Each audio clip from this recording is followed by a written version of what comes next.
We have an insane foreign policy, and unfortunately, it really hasn't changed that much with our new president.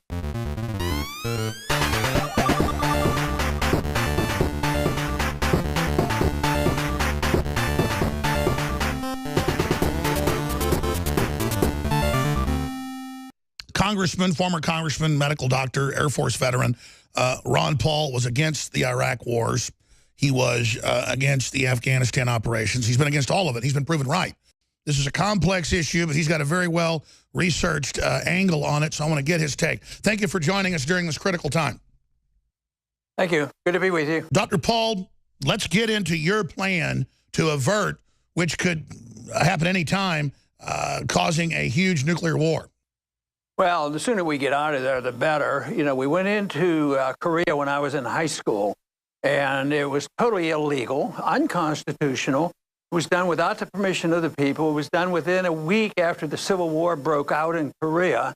And some of my teachers never came home. We don't need to be there. We're just trying to provoke a problem. And this guy's nuts over there, so why provoke him? We are acting from a sense of insecurity that we have to say, you know, we're tough, don't mess with us or we'll bomb you. But that to me is just sort of childish. So the sooner we get out of there, the better. We've been there way too long. And, you know, this whole idea, the stage is set now that, you know, the Koreans are threatening, well, we might shoot down an airplane. Well, what if there's, now that stage is set, it's progressing because of our involvement. Somebody's going to use a false flag and somebody's going to shoot down the airplane just so that there's war in the South. We bombed the North to smithereens. We killed 30% of their population, and they had never attacked us. We never declared war. We went there under UN banner. We have an insane foreign policy, and unfortunately, it really hasn't changed that much with our new president. A lot of people say, well, we can easily defeat North Korea. Well, of course we can. But what happens if China or Russia gets involved, Dr. Paul? Well, they will get involved. And, you know, when it started way back in the 50s, we thought, well, we'll take care of this. And a month after the war broke out, you know, we essentially won the war. And then we moved up and decided, well, we'll occupy North Korea, went up to the border, and then the Chinese came in. Sure, they're going to be involved.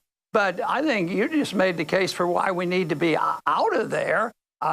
Because, you know, the North Korea, the guy is goofy. But I tell you what, he does know what he's doing because he has to threaten because he believes that if he gives up and capitulates and does exactly what we tell him to do, that what will happen, like what happened to Saddam Hussein, what happened to Gaddafi, and then how do we treat you know, Assad in Syria? We have an empire to defend. We run the world, and it's wrong. It doesn't work. Millions of people have died over this, and it's time we as a people woke up and say, we ought to mind our own business. We ought to come home and defend this country. He's not going to invade the United States. He's not going to launch a missile. Just remember, the whole thing dealing with Iraq, about all the danger, great danger, and the propagandists, the deep state, the media, convinced the American people that Saddam Hussein was a danger. They're doing the same thing now with North Korea. My suggestion very clearly on what we should do is we should allow the South Koreans to talk to the North Koreans. What's wrong with that? They're the ones that have everything at stake, and we don't even allow them to do that. And yet they're willing to. Just last week, the South Koreans, in an effort to break this conflict, they sent a couple $1 million to North Korea to take care of some of the people, the kids that are suffering from our sanctions. The people suffer. We kill people. We killed almost 1 million Iraqis with our sanctions before we went to war.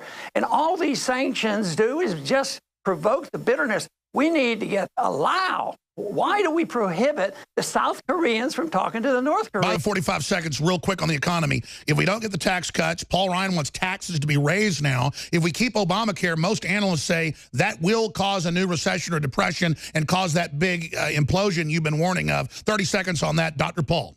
Well, it looks bad. I sure hope they can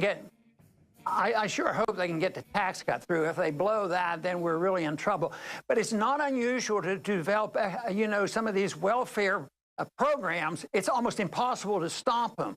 And hopefully, though, we can compensate Trump. If I had to look for one thing, he has set an atmosphere where there'll be less regulation. If he can get a tax cut through, that will be helpful.